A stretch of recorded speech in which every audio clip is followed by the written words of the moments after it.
administração faz, o excesso de postos, tem uma legislação, a proximidade, o perigo que existe. O senhor foi, inclusive, em Florianópolis, ficou bastante satisfeito com o planejamento da cidade, diferente daqui, enfim.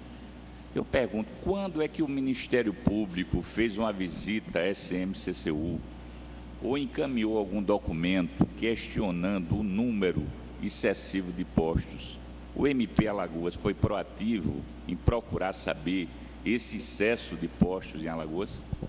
Deputado, que eu tenha notícia nessa gestão, nunca, eu não me recordo, sinceramente, não me recordo de nenhum ofício, de nada em relação a isso nesta gestão. Pode ser que em gestões anteriores o Ministério Público tenha se pronunciado, mas nessa gestão que eu tenha... O senhor tem conhecimento se o Ministério Público Federal também não fez nunca uma visita, o senhor? Também para... Sobre esse tema, não? Para levantar esse questionamento também não me recordo, acredito que não. Não tenho, não houve. Que diferença, viu, colegas? Né? Enquanto isso, o Ministério Público da Paraíba é proativo, trabalhador, consegue articular ações de colocar maus empresários na cadeia e, infelizmente, o Ministério Público, que a gente já ouviu aqui, não consegue ter ordenamento.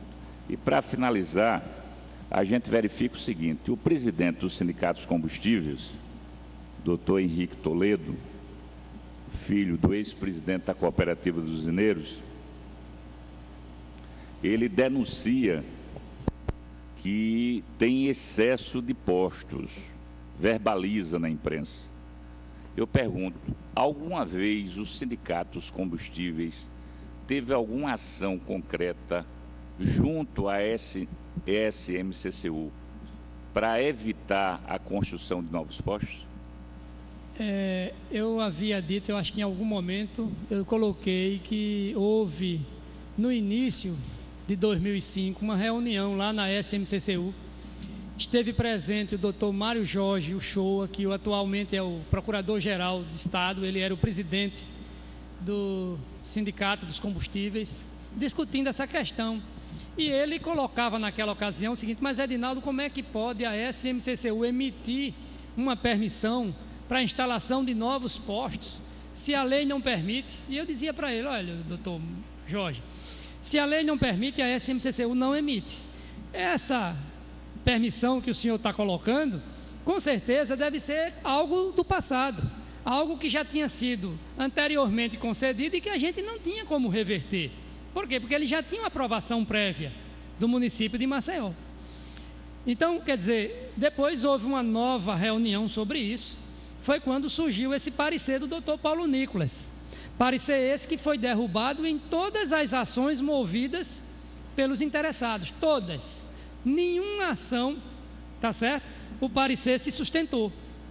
E aí, nós que estávamos... contrário à instalação de novos postos. Para ser contrário à instalação de novos postos. Nós que estávamos, digamos assim, segurando o processo. Segurando por quê? Porque a gente estava amparado no parecer, acreditando que o parecer, enfim, fosse um parecer que tivesse a sustentação. Aí, quando vinha a sentença do juiz ou a liminar, tá certo? Era determinando que a gente liberasse e fixando prazo, liberem tanto. E aí eu tinha que mandar correspondência, tive que mandar correspondência para alguns magistrados dizendo o seguinte: eu preciso do tempo mínimo. Tudo bem, a liminar está concedida, a sentença está dada, eu vou emitir o alvará, mas eu não posso emitir o alvará sem fazer uma análise técnica para verificar se os parâmetros se estão de acordo com aquilo que estabelece o restante da lei, da legislação.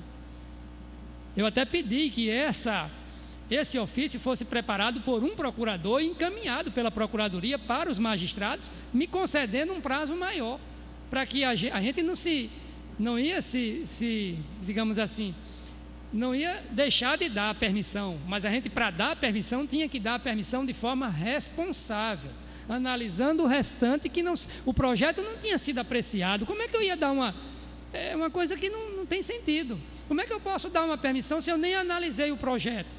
Tem detalhes técnicos no projeto que precisam ser devidamente verificados. Então, eu não podia dar uma permissão numa brevidade de tempo como aquela. Então, essa reunião que ocorreu com Sindicato dos Combustíveis, quando titular o atual procurador-geral, houve a reunião, mas nunca houve a formalidade. O senhor recebeu algum documento oficial dos Sindicatos dos Combustíveis questionando o número de postos, um documento? Recebi um ofício do sindicato exatamente questionando Edinaldo, como é que pode a SMCCU dar permissão? Aí eu dizia para ele, se foi dada a permissão, ou ela é antiga, já com análise prévia aprovada em gestões anteriores, ou então é porque houve alguma sentença, alguma liminar da justiça. Outro caso não aconteceu. Certo. O senhor tem conhecimento quando a SMCCU, e através do parecer do ex-procurador-geral do município, doutor Paulo Nicolas, fundamentou, né, que deveria não ter novos postos? Eu pergunto, os sindicatos combustíveis, será que ele também conseguiu fazer parceria com a Procuradoria para ser parceiro, me corrija aí, viu, Mendes, que eu sou neófito aí, listo consórcio, ou seja, parceiro para evitar novos postos? O senhor tem conhecimento?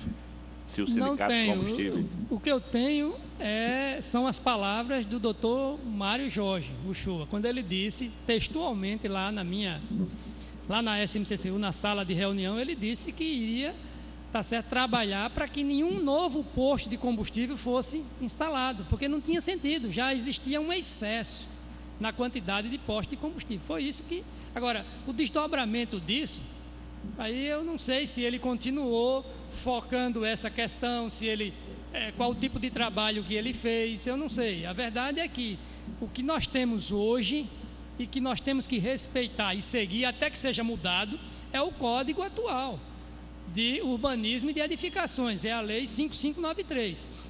Se existir algum interessado em instalar um posto de combustível numa área que esteja atendida pela lei, eu não tenho como negar. Eu não tenho, administrativamente, eu não tenho o poder de negar essa permissão. Muito obrigado. Tem que ficar claro. Obrigado. Eu agradeço, secretário Edinaldo, a gentileza de Vossa Senhoria vir para esta comissão e dizer, senhor presidente, colegas deputados, fica uma reflexão aqui feita pelo presidente, o relator, na perspectiva da legislação, esse não recurso por parte da SMCCU, que particularmente, com todo respeito, não me convenceu, a postura de alguns membros do Poder Judiciário, não é todo, e para mim aqui não é estranho, só a título de informação, secretário Edinaldo, a maioria das usinas não paga energia no estado de Alagoas, por conta de uma liminar. Né? O cara da favela, o da periferia, não tem noção da legislação, vai lá e corta a caneta. Né? Inclusive a usina do senador Teotônio Vilela, a usina Sereste, que ele é dono. É uma das grandes inadimplentes de energia nesse estado. Tem liminares eternas que evitam que a CEAL corte energia. E com detalhe, como a CEAL cobra e ela manda a fatura, ela já paga o ICMS do Estado. Ou seja, a CEAL não recebe energia, paga ICMS do Estado e o usineiro não paga em Alagoas. Né? Então é um estado complicado nosso. É por isso que a CEAL agora está entrando com a representação no Conselho Nacional de Justiça em relação a alguns desembargadores. E o débito é altíssimo, doutor Edinaldo. Esse processo de usina não pagar no estado de Alagoas equivale a mais de 50 milhões. A empresa não quebrou porque ela é uma empresa federal. Antes, quando ela era estadual, ela estava totalmente quebrada. Então, esse processo, o comportamento de alguns juízes que têm uma relação, esse viés, sem pelo menos escutar o poder público, ter uma visão de coletividade e não ficar somente numa visão do poder econômico, isso é muito grave, porque esse desordenamento está esse caos que está aí. A alegação que é feita pelos empresários, que até agora a gente ainda vai ouvir futuro próximo, é que o grande problema é a galonagem, que aqui é menor em relação à média dos outros estados. E a galonagem dita pelos empresários os excessos de postos. Mas os excessos de postos é uma concessão pública dentro de um ordenamento. E a gente percebe, além do senhor e os atores anteriores, é que o setor público que deveria fazer o procedimento de ordenamento ou fiscalização, de repente tem dificuldade de fazer esse papel. Como Alagoas é um estado pequeno, isso dificulta mais ainda. Muito obrigado, senhor presidente. Com a palavra o deputado Rui Palmeira. Como o doutor Edinaldo colocou, realmente causa estranheza, aqui já colocou o deputado Paulão, que um magistrado conceda uma liminar, logo após argue suspeição, passa para outro magistrado e até hoje essa liminar não é julgada. Então causa estranheza. E, lamentavelmente, nós temos, sem dúvida, no estado de Alagoas, os aplicadores da lei à margem da lei. Mas fica a título de sugestão que a Procuradoria do município denuncie esse magistrado ou esses magistrados ao Conselho Nacional de Justiça. Obrigado. Com a palavra o deputado J. Cavalcante. Senhor presidente, demais colegas deputados, doutor Edinaldo, eu ouvi atentamente aqui os companheiros que me antecederam e até para falar eu tenho que começar a medir as palavras. Para um estado como o nosso, em que nós percebemos é que o interesse privado se sobrepõe ao interesse público em quase todas ou em todas as áreas. Então eu tenho que ser comedido porque eu quero continuar vivendo em paz. Mas eu prestei muita atenção nas suas palavras, doutor Edinaldo, e eu queria lhe fazer algumas perguntas que já foram feitas, apenas para tecer alguns comentários. Na sua gestão, quantos foram os pedidos negados de instalação de postos? Eu me recordo de 5 ou 6 pedidos. E quantos foram concedidos? Todos que nós negamos, eles, baseados naquele parecer, tá certo, tiveram ou liminar ou sentença dada e nós fomos obrigados a depois liberar. Mas eles foram concedidos com base em liminares? Exatamente. Liminar, sentença. O alvará, quando saía, ele saía com um nomezinho precário ou ele sai em forma definitiva? Nesse caso das liminares? De forma definitiva. Agora, com uma observação no processo, que aquele alvará estava sendo emitido por imposição judicial. E a nenhum deles a Procuradoria recorreu? Esse dado, eu não tenho certeza se houve algum recurso, enfim, mas eu sempre tenho solicitado, tá certo? As coisas que diz respeito à SMCCU, quando a gente perde e não se convence, a gente sempre solicita que algo seja feito. Aliás, a gente é até um pouco assim, repetitivo, solicita uma vez, 2, 3. O senhor me fez uma alegação aqui, me parece que foi na fala do deputado Rui Palmeira, em que tiveram alguns postos aqui que foram lacrados. Postos lacrados? Sim. Não, nós estamos fazendo uma fiscalização geral na cidade de Maceió para identificar estabelecimentos que funcionam de forma clandestina. Clandestina por quê? Porque para que um estabelecimento comercial funcione de forma correta, legal, ele tem que estar em dia com a taxa de localização e funcionamento. Então, tem alguns estabelecimentos aqui em Maceió, e não são poucos, são muitos, e é uma luta, eu diria, uma luta desgastante. Por quê? Porque a gente chega a uma conclusão de que tem que lacrar o estabelecimento. Aí o que faz o proprietário do estabelecimento? Ele vai e rompe o lacre. Quando ele rompe o lacre, ele está cometendo um ato ilícito. Então, mas eu não tenho administrativamente, eu não tenho como puni-lo, porque cessou a minha ação a partir daí. O que é que eu faço? Então eu recorro à Procuradoria para que a Procuradoria judicialmente promova a manutenção judicial do lacre. E é aí que a coisa esbarra, é aí que a coisa emperra. Quantos estabelecimentos que funcionam fora da lei, vamos dizer assim, fora da lei, de forma irregular, clandestina, porque simplesmente os seus responsáveis se julgam, não é, no direito de chegar e romper o lacre administrativo. E volta a funcionar. Ainda a semana passada a imprensa noticiou um estacionamento no centro de Maceió, ao lado ali do edifício Breda, tá certo? Que foi lacrado, interditado, e que na mesma hora da interdição veio a informação, eu acho que teve até pessoas da imprensa que acompanharam isso. Não, aqui a gente faz o que quer e vamos estar aberto. SMCCU nem município manda em nada. E a gente não tem como, não tem um instrumento administrativo que permita a nós a garantia do lacre. Não tem. O que é que a gente faz? A gente fez tudo administrativamente. Mandou as notificações, embargou, foi lá, lacrou, aí o camarada vai lá e abre e rompe o lacre. Aí, resultado, na mesma hora eu peguei o processo referente a esse estabelecimento e encaminhei para a Procuradoria, solicitando que seja feito o processo de embargo judicial. É o máximo que eu posso fazer.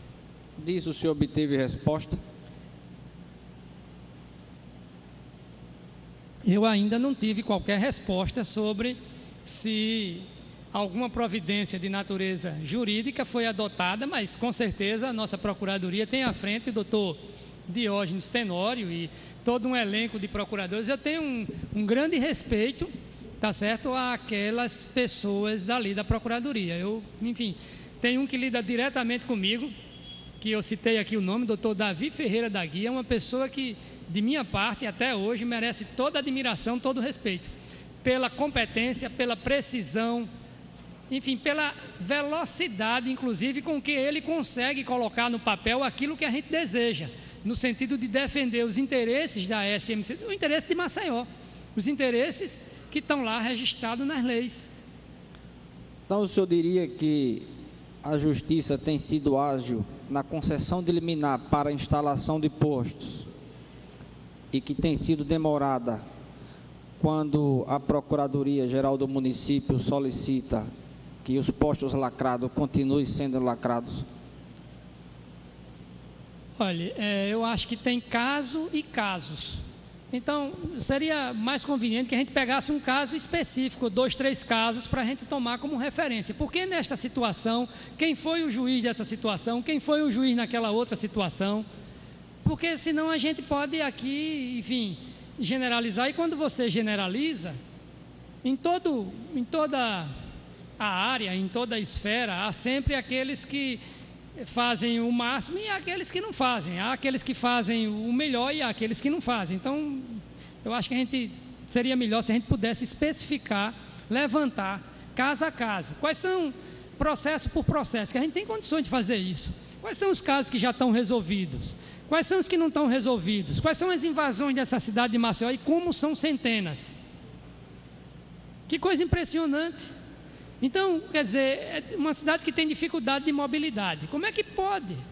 Uma cidade dessa, a gente está sem o mecanismo administrativo e legal necessário para combater isso. Isso tinha que ser um pacto de todos os poderes, a meu ver. Não pode imaginar, tá certo, que o bem coletivo, o futuro dessa cidade seja colocado. Repare como fica difícil investir numa cidade que, enfim, não tem as áreas disponíveis para promover o seu crescimento, a expansão. Tem avenidas aqui em Maceió que estão em projeto para serem duplicadas, só que essas avenidas estão totalmente invadidas. Uma das ações que tramita na Justiça, inclusive essa ação tem como responsável por ela o doutor Davi. De vez em quando eu me encontro com o Davi, toda vez que eu me encontro eu pergunto, Davi, como é que está? Já saiu? Não, saiu não, mas nunca sai. Quando é que vai sair a decisão, a sentença? Quando é que o município vai ter condições de duplicar a avenida? Quando? os moradores dizem assim: não, mas eu estou aqui há 20 anos, como é que chega agora o prefeito Cícero Almeida e quer me tirar dessa área? 20 anos